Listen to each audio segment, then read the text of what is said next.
OCPs means the oral contraceptive pills. Oral contraceptive pills maybe they are biphasic, means it includes combination of both estrogen and progesterone.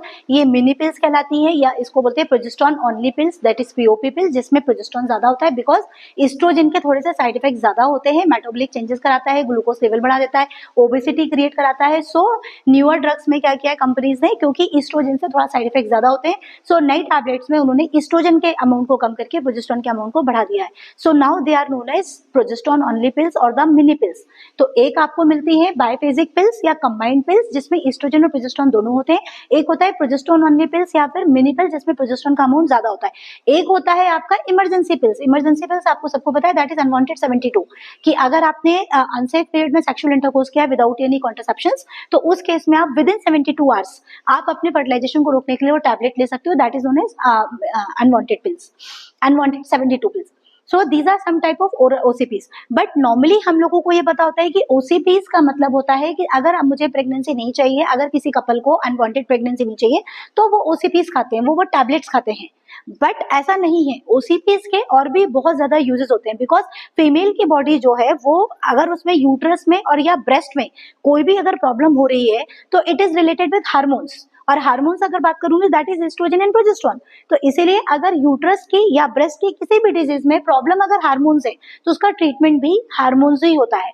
अब suppose आपके periods नहीं आ रहे हैं, that is amenorrhoea, बहुत delayed periods हैं, 2-2, 3-3 महीनों में आ रहे हैं, स्कैंटी मेंसेस है मतलब ब्लीडिंग का अमाउंट बहुत ज्यादा है, प्रोलॉन्ग्ड मेंसेस है मतलब बहुत लंबे दिनों तक चल रहे हैं, 5-5, 6-6 दिन, 7 दिन, 10 दिन, 15 दिन चल रहे हैं, इर्रेगुलर मेंसेस है, दैट मीन्स कभी भी आ जाते हैं, कभी भी रुक जाते हैं. तो पॉलीमिनोरिया, एमिनोरिया, मीनोरेजिया, ये सारे टर्मिनोलॉजी यूज होती हैं जो हम पीरियड्स के लिए, मेंसेस के लिए बताते हैं. अब सपोज आपको डिसमिनोरिया मतलब पेनफुल मेंस्ट्रुएशन, कि किसी को इतना ज्यादा पेन होता है, देन साइकिल रेगुलेशन, अगर आपको सीने में गठान बन गई, डॉक्टर्स बोलते हैं कि पेशेंट्स बोलते हैं सीने में गठान बन गई है, एंड हम लोगों के उसमें हम लोग बोलते हैं फाइब्रोएडेनोमा ऑफ ब्रेस्ट. फाइब्रोएडेनोमा इसको बोलते हैं सीने का चूहा.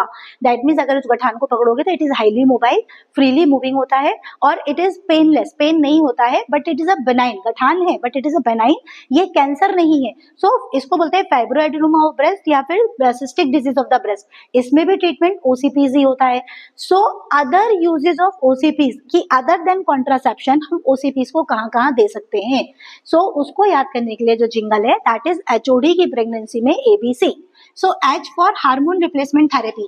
हार्मोन रिप्लेसमेंट थेरेपी कि सपोज अगर मीनोपॉज हो गया है किसी पेशेंट का और मीनोपॉज में सडनली उसकी बॉडी से एस्ट्रोजन चला गया है, तो in the deficiency of oestrogen patient को बहुत ज्यादा प्रॉब्लम्स आती है, लाइक हॉट फ्लशेस होती है, हॉट ड्राई वजाइना होती है, गर्मी बहुत लगती है, एंजाइटी, घबराहट, स्वेटिंग. सो कुछ समय के लिए हम उसको वापस हार्मोन्स देके उसके सारे सिम्टम्स को खत्म करते हैं, which is known as HRT. अगर सपोज किसी यंग फीमेल का किसी रीजन से आपने दोनों ओवरीज निकाल दी है तो उसकी बॉडी में भी समय से पहले हार्मोन्स खत्म हो गए. सो अगर उसको भी सेम यही प्रॉब्लम आती है तो हम लोग स्टार्ट करते हैं HRT, that is hormone replacement therapy. O for osteoporosis. Osteoporosis means क्योंकि बोलते हैं कि जब तक आपकी बॉडी में एस्ट्रोजन रहता है, एस्ट्रोजन आपके कैल्शियम को मेंटेन रखता है, और जैसे ही मीनोपॉज होता है आपका कैल्शियम एस्ट्रोजन चला गया तो कैल्शियम भी चला जाता है. इसलिए 40-45 एज के बाद हर फीमेल्स को कैल्शियम लेना चाहिए. सो अब सपोज किसी पेशेंट को ऑस्टियोपोरोसिस हो रही है, हमने उसे कैल्शियम दिया, स्टिल उसको आराम नहीं मिल रहा है, तो कुछ समय के लिए हम उसको वापस एस्ट्रोजन स्टार्ट कर देते हैं, क्योंकि एस्ट्रोजन के साथ साथ कैल्शियम का मेटाबॉलिज्म ठीक हो जाएगा. So O for osteoporosis. Then HOD. D for dysmenorrhea. Dys means pain, menorrhea means menses, किसी को बहुत ज्यादा पेनफुल मेंसेस होते हैं, so again treatment is OCPs. Next is PCOD. PCOD is polycystic ovarian disease. Polycystic ovarian disease जो आज का इस समय पे ट्रेंडिंग डिजीज चल रही है, कि जहां भी देखो पेशेंट की रेगुलर मेंसेस हो रही है और सोनोग्राफी बता रही है, दैट इज PCOD.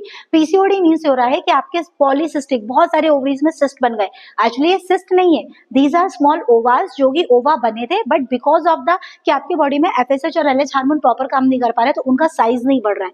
और अगर उनका ओवा का साइज नहीं बढ़ रहा है तो एंडोमेट्रियम की तैयारी नहीं हो रही है, एंडोमेट्रियम की प्रिपरेशन नहीं हो रही, तो आपके मेंसेस नहीं आ रहे हैं. और जब सोनोग्राफी कराओगे तो डॉक्टर बोलते हैं कि बहुत सारी गठाने बन गई, that is the number of ovas. So इसको हम लोग बोलते हैं पॉलीसिस्टिक ओवेरियन डिजीज. तो उसके लिए भी ट्रीटमेंट OCPs ही होता है. Prevention of the iron deficiency anaemia. Iron deficiency anaemia because क्योंकि किसी पेशेंट को अगर बहुत हैवी ब्लीडिंग की हिस्ट्री है कि 5 दिन रहते पीरियड्स लेकिन ब्लीडिंग बहुत ज्यादा होती है, तो जितना ब्लड बनता नहीं है बॉडी में उससे ज्यादा निकल जाता है, सो उस ब्लीडिंग को कंट्रोल करने के लिए भी ट्रीटमेंट होता है ओसीपीज। तो अगर मैंने आपका ब्लीडिंग का अमाउंट कंट्रोल कर दिया तो आपको मैंने आयरन डिफिशियंसी एनीमिया होने से बचा लिया। Next is amenorrhoea. अगर किसी को पीरियड्स नहीं आ रहे हैं तो इसी टैबलेट्स को देके पीरियड्स लेकर आते हैं। एक्ने एंड हिर्सुटिज्म, किसी पेशेंट्स को पीरियड से रिलेटेड पिंपल्स बहुत आते हैं कि पीरियड्स के टाइम पर, मेंसेस के टाइम पर अचानक पिंपल्स बढ़ते हैं, so to control that hirsutism and acne again OCPs.